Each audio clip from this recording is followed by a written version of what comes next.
All right, let's react to some of these so-called craziest drug smuggling attempts. I've seen some crazy ways people smuggle drugs over the years. Super creative. What they're going to do is what works. Let's take a look at some of them and rank them and see how legitimately crazy they really are. The United States is seriously cracking down on the drug trade. No pun intended. Not only are authorities doing overtime to keep these illegal drugs off the streets, they're also utilizing current-edge technology to make sure that these drugs don't enter the country.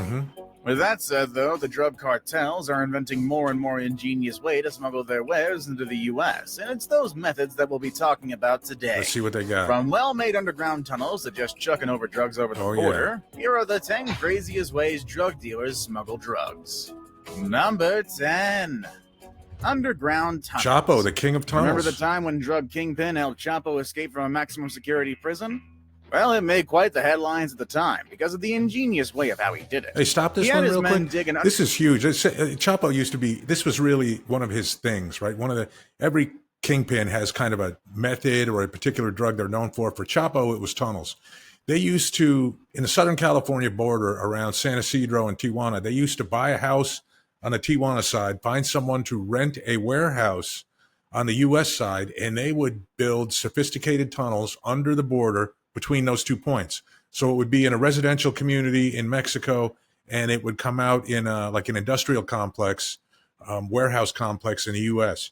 And these are tunnels that had lighting, ventilation, rail system in it, the same stuff that Chapo had in the tunnel where he escaped from prison the second time. We're going to see that right here, I bet. Underground tunnel right up to underneath his cell. And it's no ordinary dirt tunnel either. No, it was paved with concrete and also had lights and ventilation and even had a modified motorcycle track. The entire thing was estimated to cost around $50 million. That's a lot. That's what I call a stylish getaway. I'm sure he got a good deal. This just proves that a lot of drug lords have engineers in their payroll. And they don't only use their engineering skills to break their bosses out of prison. Believe it or not, there's actually around 70 tunnels just like El Chapo scattered along the U.S.-Mexico border. These tunnels have been used to smuggle anything to the U.S., which includes illegal immigrants and, of course, illegal drugs. Most of the time, marijuana. That's what those tunnels were mostly used for, but a lot of cocaine, too, back in the day. 4,309 feet, had an elevator, drainage and air ventilation systems, and high-voltage electrical cables. The tunnel connected an industrial site from Tijuana to San Diego, California. Number 9. Disposable drug submarines. Oh, yeah. Disposable and submarines are not something you typically put together. However, drug smugglers are not typical. Freeze this one. They're getting craftier and they call these submarines, but I don't know. The proper term is probably semi-submersible. So it's almost like, think of it like almost taking a boat and anything you'd see above the water in a boat, cutting that part off and making it flat, and then sealing that up with fiberglass. So you almost just have the hull portion that's beneath the water. And they might build a little like lookout portal on top of it or something like that. But for the most part, it's just something that goes even with the horizon, or most of the vessel is underwater. But technically, it's not a submarine. It's always at the surface of the water. Play it. Craftier with the methods that they use, even if that meant building their own disposable submarines to further their smuggling operations. Yes, you heard me right. These guys are already building their own submarines in order to smuggle drugs, some of which can cost up to $1 million. The first of these was discovered by authorities in 1988 just off the coast of Boca Raton, Florida. It was 21 feet long and was remote piloted. The sub was already empty, meaning whatever was inside was already successfully smuggled into the U.S. This method was extremely successful. Back in 2008 alone, the U.S. Coast Guard spotted around 10 of these vessels per month, but captured only 1 out of 10 on average.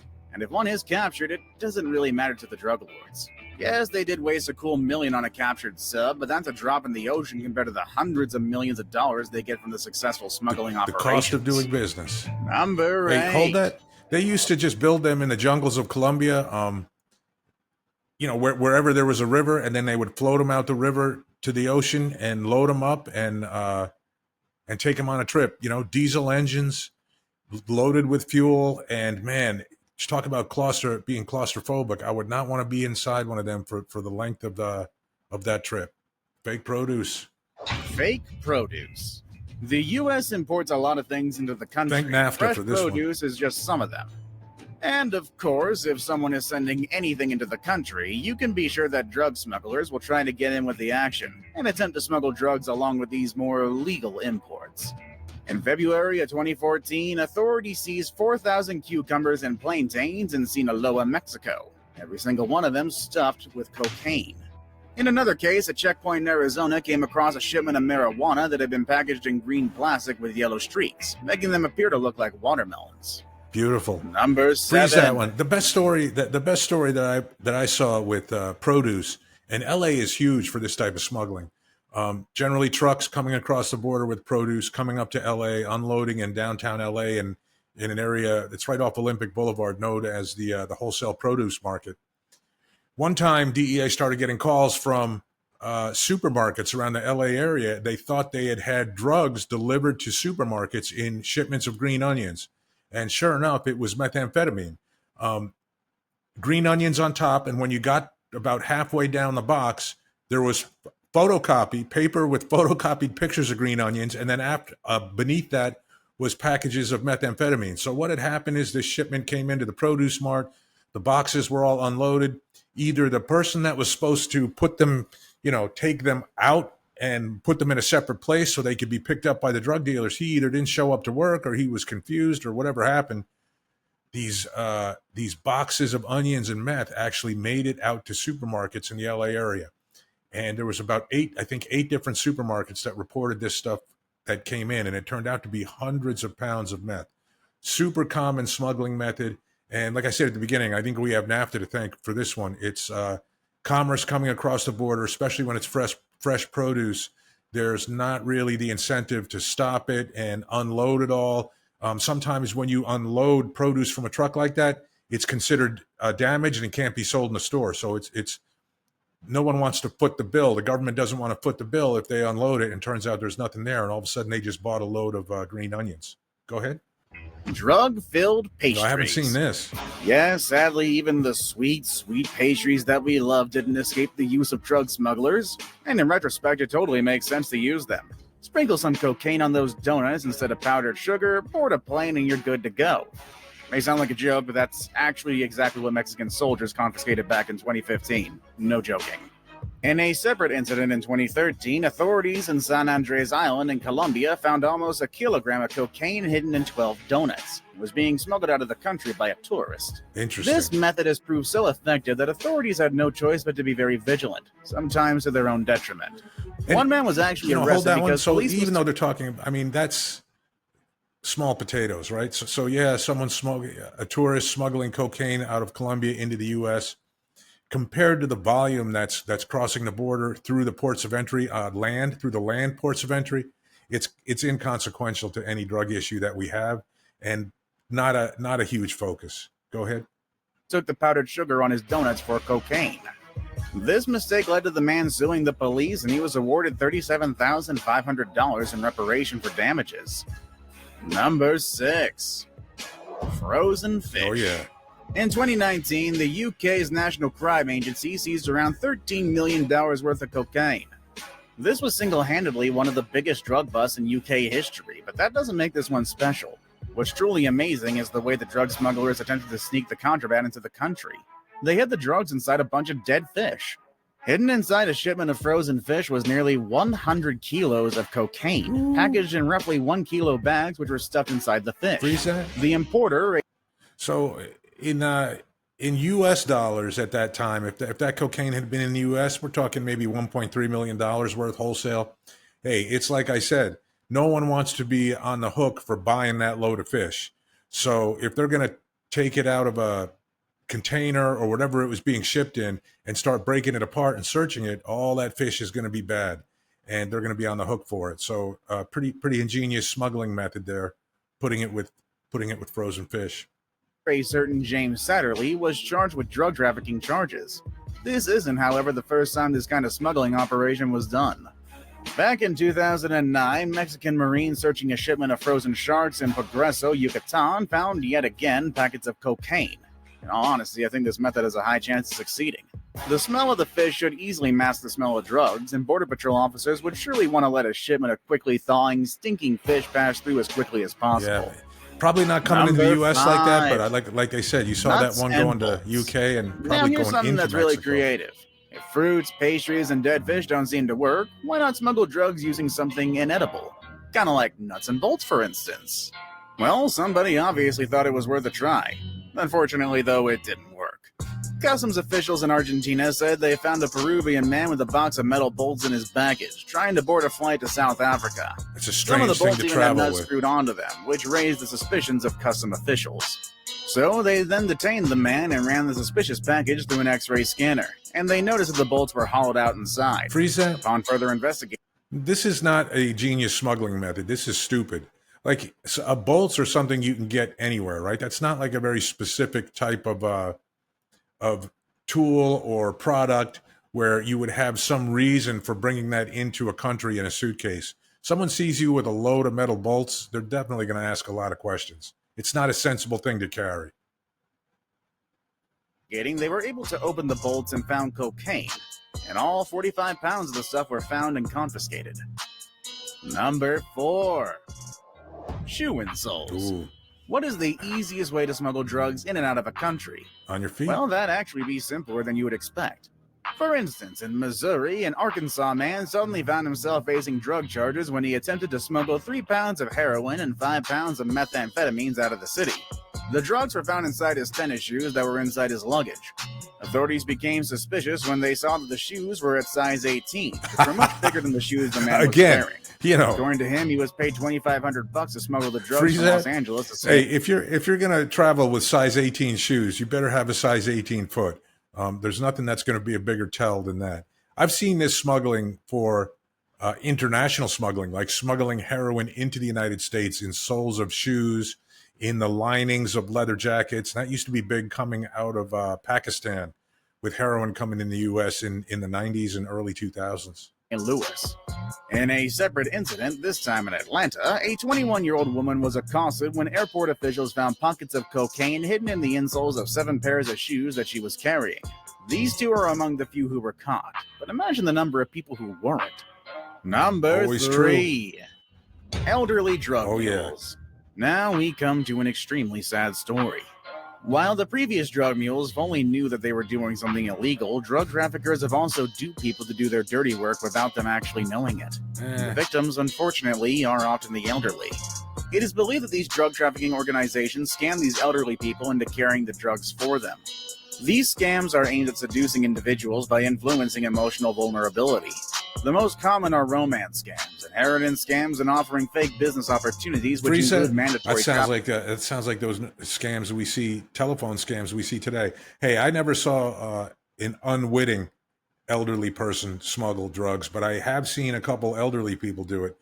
In the 90s, there was these two old guys who were Holocaust camp survivors, believe it or not. They were young kids during the Holocaust, and they were smuggling cocaine for the Medellin cartel out of Los Angeles into New York. And they had these old, like Crown Victoria station wagons with false compartments in them. And man, they had to be in their probably 70s at that time or early 80s. Who's going to make a stop on that guy and think that he's involved in drug smuggling? But sure enough, they used to do each about 500 pounds of cocaine a pop from LA to New York.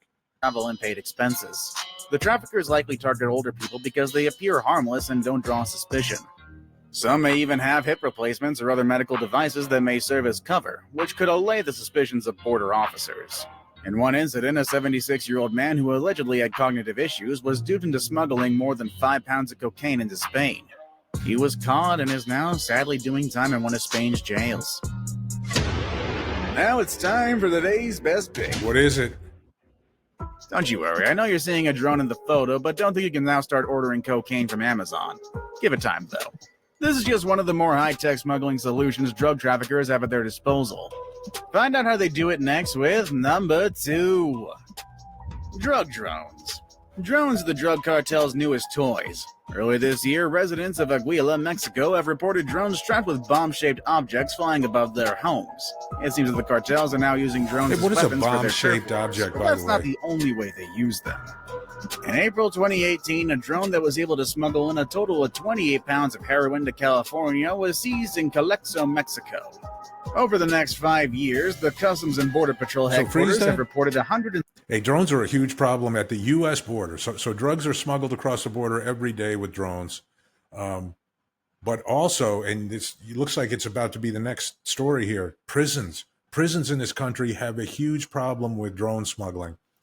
Dropping cell phones and dropping drugs in the grounds, and the inmates pick them up, bring them inside, and sell them.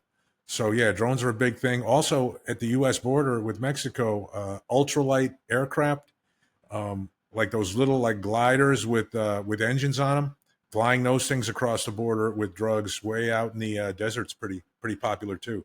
Tough to combat it because drones are so small, and there can potentially be so many of them. It's hard to track them down. But again, all these little niche smuggling things, they don't really hold a candle to where most of the drugs come through, which is the vehicle ports of entry, the roads coming into the country.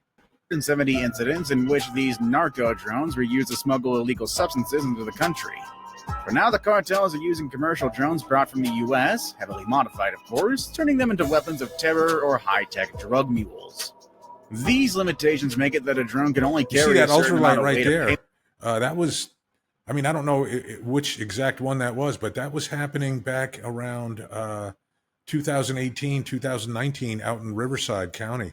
They would fly ultralights up and from Mexico and make drops out there just like that. Payload. But as we previously established, these cartel guys employ brilliant engineers in their ranks. It's really only a matter of time before they can make their own drones, capable of carrying even more weight. Number 1. Drug catapults. Sometimes the going back simplest to way to do medieval things times is the best way to do things. And although the cartels have the ways and means to use high-tech equipment to aid them in their illegal activities, they will sometimes resort to literally medieval ways just to get their packages across the border. And by medieval, I mean catapults. Remember Donald Trump saying that the cartels are chucking sacks of cocaine into the U.S. borders? Well, that isn't really far from the truth. In February 2017, Border Patrol agents near Douglas, Arizona, found and dismantled a catapult that was used by smugglers in Mexico to fire 2 bundles of marijuana into the U.S. I was going to say, that's something that's probably used for marijuana. The package weighed a good 47 pounds in total. In a slightly modern twist, cartels also resort to using air guns and air cannons to chuck their stuff over. You know, that picture made me think of something that I haven't seen on here, but that was ingenious.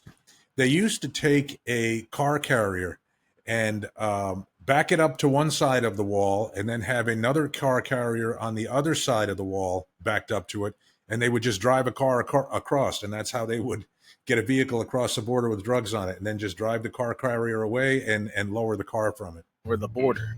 Since 2012, there were several instances in which Border Patrol agents found smugglers using air guns to launch drugs over border fencing. In one case, agents seized more than 30 cans filled with marijuana that had been launched by air guns. Which smuggling method impressed you the most? Which ones impressed me the most? Good question.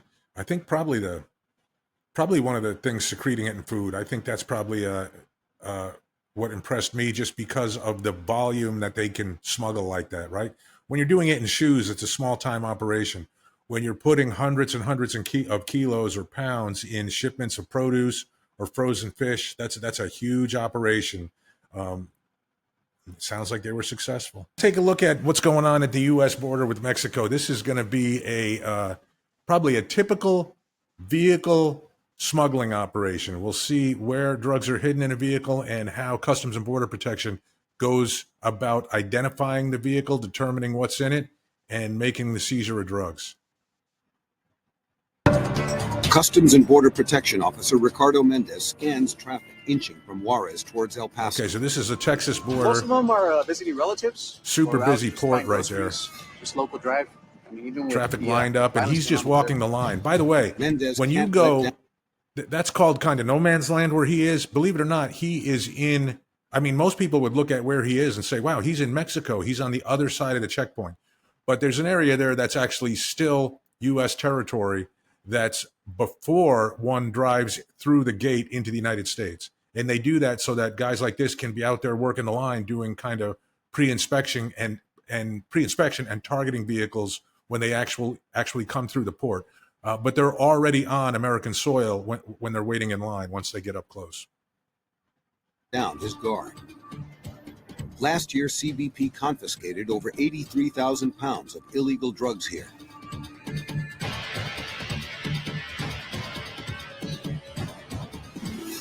At 8:15 p.m., Officer Lawrence Gardea searches lines of traffic with his canine outlaw. Where's that big guy? And again, he's south of the checkpoint, Where's that big guy? but he's on U.S. territory. Let's get. Here we go.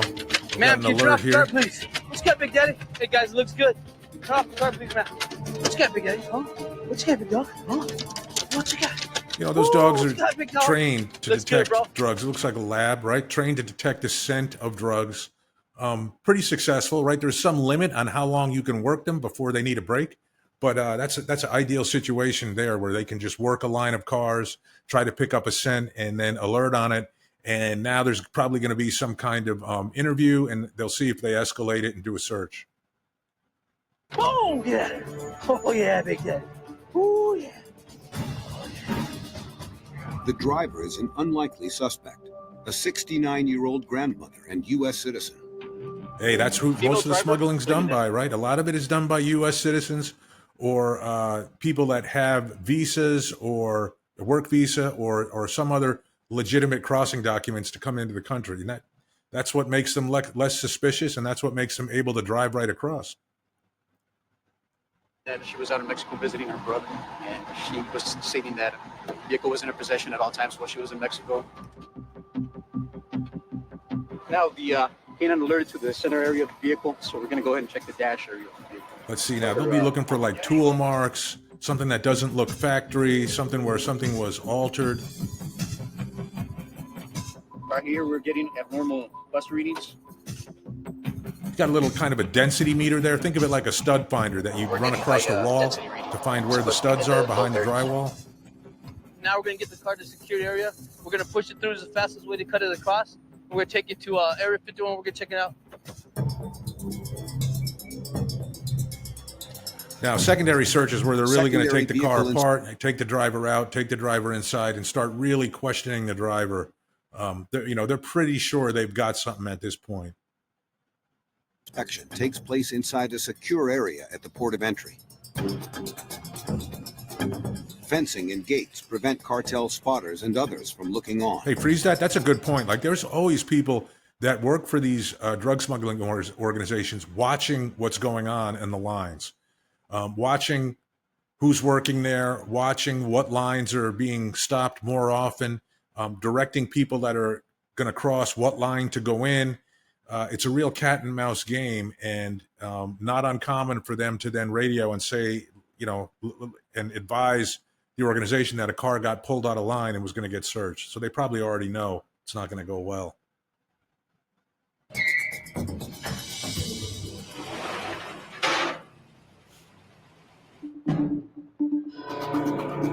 We start going to the area where the dog showed the alert.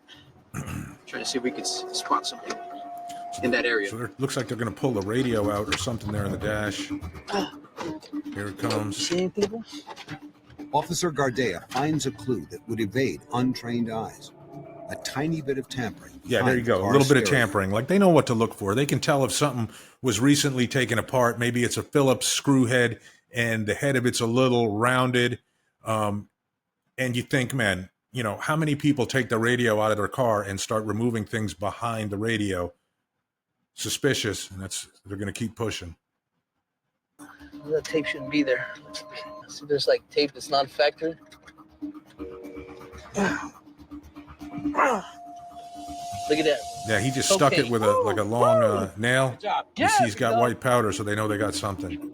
Let's take a look at this one. This is a great example of drug smuggling in loads of produce. For some reason, it's usually onions. I don't know if if they think the pungent smell of the onions will make it difficult for a drug detecting dog to sniff it out, or what the case is. I've seen onion shipments go all the way through the system and arrive in stores with methamphetamine mixed in with the onions. And here's a great example of meth smuggling in produce, and it happens to be onions again. This U.S. Customs and Border Patrol discovering nearly 1,200 small packages of meth. That's they a were lot. all hidden inside a shipment of And they just put it in onions. little white plastic things, and they make it look almost like a round onion. Trailer when the dogs alerted authorities of the drugs.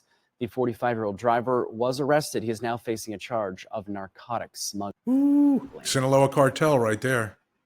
Anytime there's that much meth coming across in California or Arizona, that's Sinaloa cartel. Hey, for a long time, I heard of this smuggling method in Texas where they would get a car carrier on one side of the border, back it up to the fence, and drive a car over the fence and have it loaded on a car carrier on the other side and just drive away with it. This might be an example of one that got stuck. It almost looks like it's, what do you call it, high-sided or high-centered, where they were trying to back it over and it might have got stuck on top of the wall. Crazy smuggling way here, huh?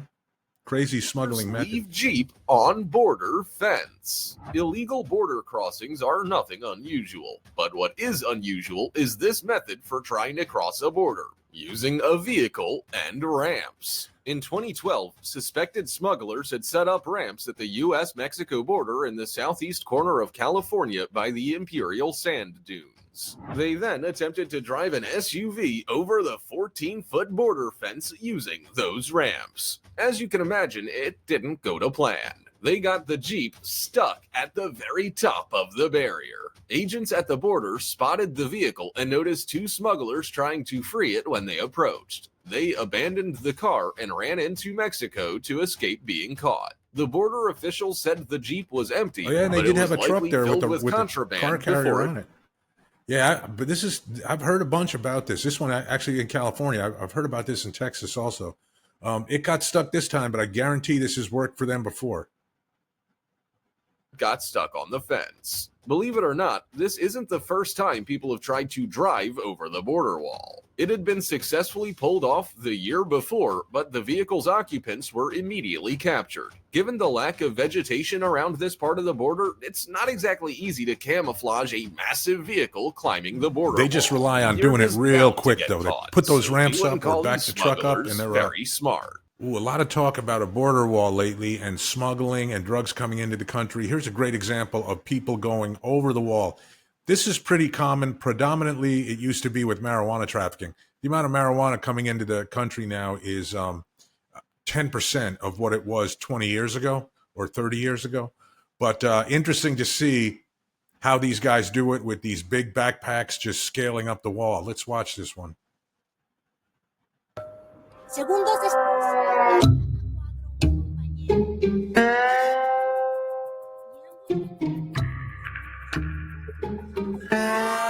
Ooh, probably 40 pounds each of marijuana in there. Got his Nextel radio. And I guarantee there's people on the other side that were kind of giving him the green light to go across. And now when he sees the cameras, they might think twice about it.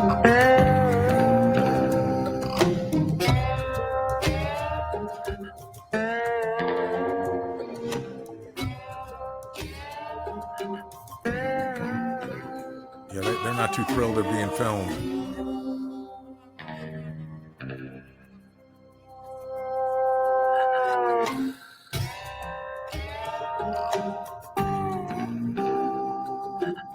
They decided to abandon ship. Look how quickly they can get up that wall. That's pretty impressive. I mean, obviously, it's not the first time they've done it, or they've sure practiced climbing something like that quite a bit. Now, why is that mostly done for marijuana? I don't know. Maybe just because the volume of the drugs is so great that it's not really conducive to putting it in cars and bringing it across the border. They can just send a bunch of people on foot. Whatever, but traditionally when it's humans, like people smuggling drugs over the border in backpacks like that, it's usually marijuana. Airport smuggling. A lot of drugs come through airports around this country. LAX is a huge source, smuggling source for drugs. A lot of people boarding flights in LA to different parts of the country. Here's one at JFK in New York, a great example of what we call body packing. Putting cocaine or meth or some kind of hard drug, secreting it around your body, and then wearing loose clothing over the top of it and trying to make it inconspicuous. It's super hard to do today with TSA, but let's see how this one went. Take a look at what customs officers found when they searched two passengers arriving at JFK Airport. Investigators say the men arrived on the same flight from Santo Domingo with more than 20 pounds of cocaine strapped to their bodies. The drugs have an estimated street value of $380,000. That's crazy. One time there was a case at LAX where a male had cocaine, a tube of cocaine, and he strapped it to the inside of his leg. So if someone was searching him by hand, they may think it was his male genitalia. And I remember the person searching him felt it the first time and said, something doesn't seem right here. Gave it a good hard squeeze. And when the man didn't react, they just placed him under arrest right there and searched him. Hey, drug smuggling is only limited by the smuggler's imagination, whether it's body packing, produce, secreted in hidden compartments in cars, or shot over the border with a catapult. Let me know if you've seen any other crazy methods. Send us the videos. We'll break it down for you. Thanks.